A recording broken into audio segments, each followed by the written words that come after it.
주민이라면 꼭 알아야 할 생활 꿀팁. 이것만 알면 생활비의 반을 아낄 수 있다. 베터비온 성동구의 사회적 경제를 만나다. 네, 오늘은 성동지역 자활센터의 이선아 센터장님을 모시고 이야기를 나눠보겠습니다. 어서 오세요. 네, 안녕하세요. 자, 센터장님 간단한 소개, 우리 센터장님 소개 좀 부탁드립니다. 네, 그 성동 지역자활센터라고요. 잘 알기는 어려우신 곳이긴 한데 사회복지 시설이에요. 취약계층 분들이 저소득층 주민분들이 일자리를 찾는 곳인데 거기 센터장 맡고 있습니다. 이선아라고 합니다. 성동지역 자활센터가 하는 일을 간단하게 말씀하셨는데 네네. 조금 더 알기 쉽게 좀 말씀해 주시고 이 자활센터가 어디에 있는지 네. 좀 알려주시면 고맙겠습니다. 네, 지역자활센터는요 전국에 다 이렇게 그 구마다 한 개 이상씩은 대부분 지역자활센터가 설립되어 있어요. 2000년도에 이제 국민기초생활보장법이라고 하는 공공부조가 이렇게 제도가 만들어졌거든요. 거기는 네. 우리 국민들 누구나 이제 최저 생활을 국가가 보장한다는 제도예요. 그러면서 자활을 이제 지원하는 곳인데 그래서 만들어진 곳이고요. 저소득층 주민분들이 일자리를 찾아서 사업을 같이 여러 명이 모여가지고 사업단을 구성하는 겁니다. 예. 그런 곳이고 네네. 성동지역자활센터 성동구에는 지역자활센터가 하나 있고요. 지금 옥수동에 자리 잡고 있습니다.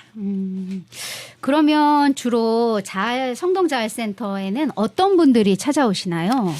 좀 전에 설명드린 이제 국민기초생활보장법에서 지원받는 수급자분들이 이제 1차적인 대상이고요. 그래서 네.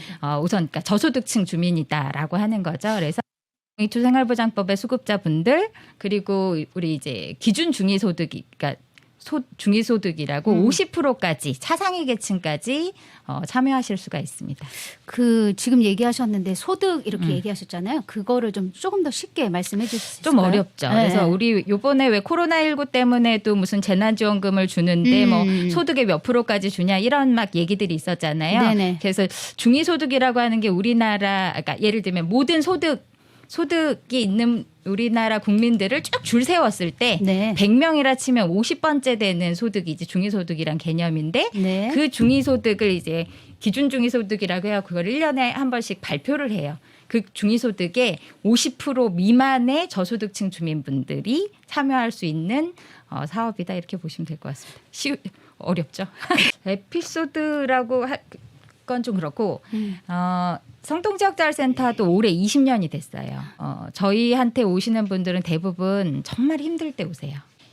예전에 기억하면 그렇게 되게 예쁘신 분들이 몇 분 이렇게 오실 때가 있어요. 근데 네. 그러면 너무 이렇게 어둡고 그분들의 이제 인생 히스토리를 쭉 들여다보면 네네. 정말 너무 말도 안 되는 일들이 많이 있어요. 근데 그중에 정말 그냥 계속 갇혀서 사셨던 분들도 계시고 뭐 이런 분이 계시거든요. 근데 처음 오실 때는 얼굴에 정말 우울함과 이제 정말 그냥 별로 살고 싶지 않은 느낌들을 쭉 갖다가 그분은 이제 간병 사업을 하셨던 분인데 같이 이제 일을 통해서 경험도 하고 같이 동료분들 이제 언니 동생 해가면서 만나기도 하고 또 본인보다 뭐 비슷하거나 힘든 분들을 간병을 통해서 서로 도와주기도 하고 이런 경험들을 하면서 한 1, 2년 지나면 얼굴빛이 확 변하는 모습들을 봤을 때 인생이 참 저런 거구나 이런 생각들을 많이 하죠.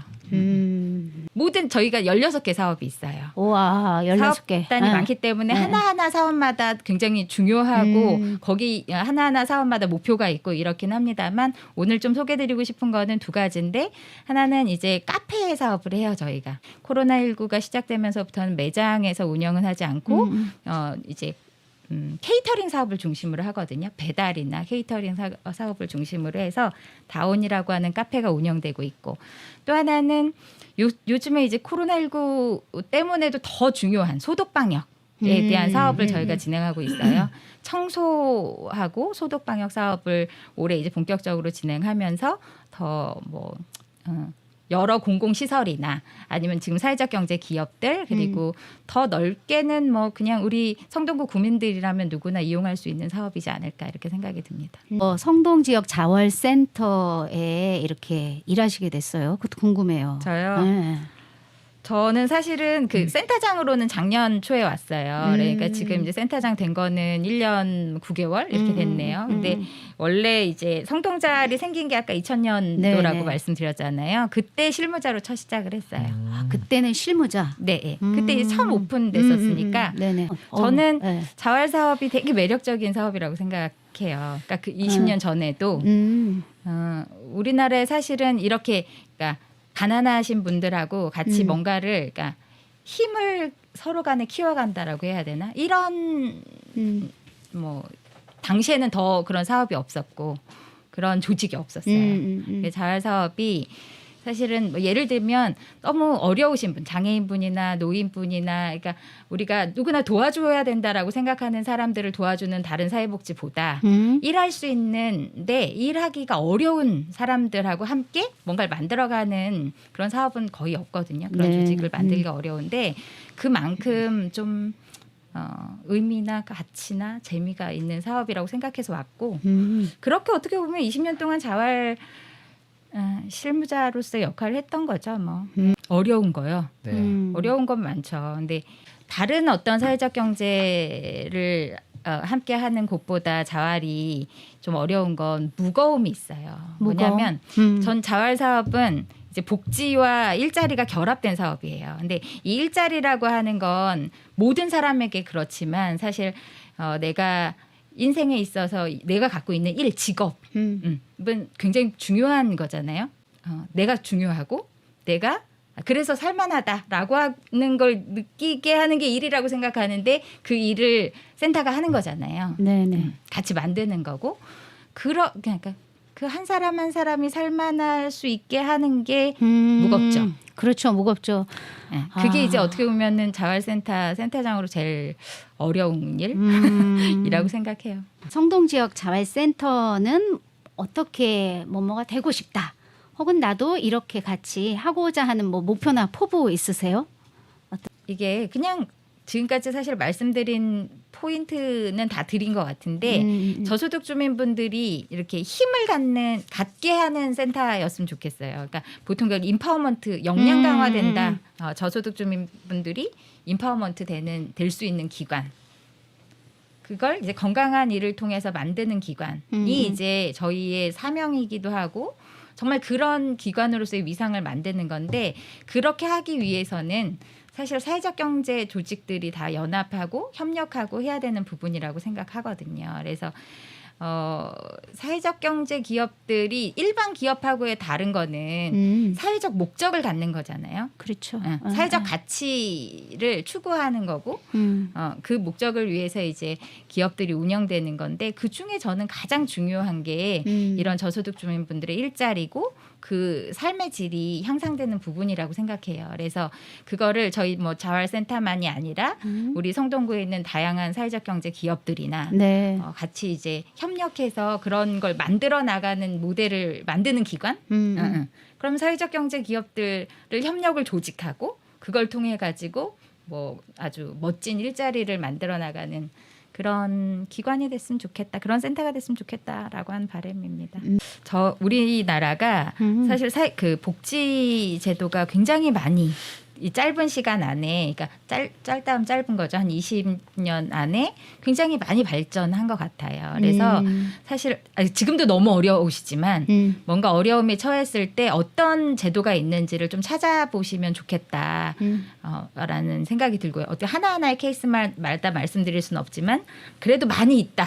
그러니까 찾아보시는데 찾아볼 때 제일 좋은 거는 사실 동사무소 찾아가시는 거예요. 주민센터 바뀌었죠. 그렇죠. 옛날 20년. 옛날 사람이네요.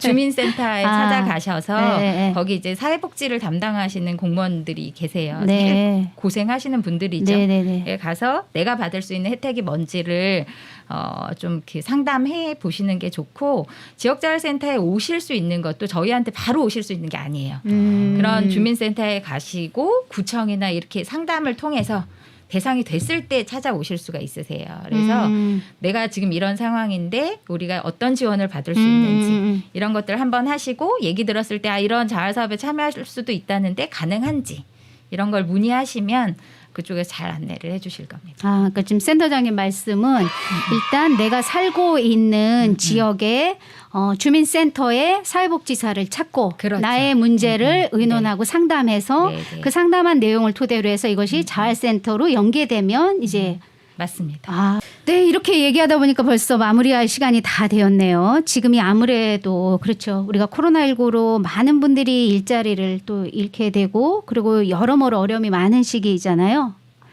네, 그렇죠. 네. 혹시 이 방송을 듣고 계신 분들 중에서 아까 좀 전에 이제 이야기 나왔던 것처럼 성동 지역 자활센터에 도움이 필요하신 분은 주저하지 마시고 일단 동해 아닌 동사무소 아닌 자치센터, 주민자치센터에 가셔서 네네네. 도움을 받을 수 있었으면 좋겠다 하는 생각이 확 들었습니다. 네. 네, 지금까지 오늘 함께 해주신 성동지역센터 이선아 센터장님 감사합니다.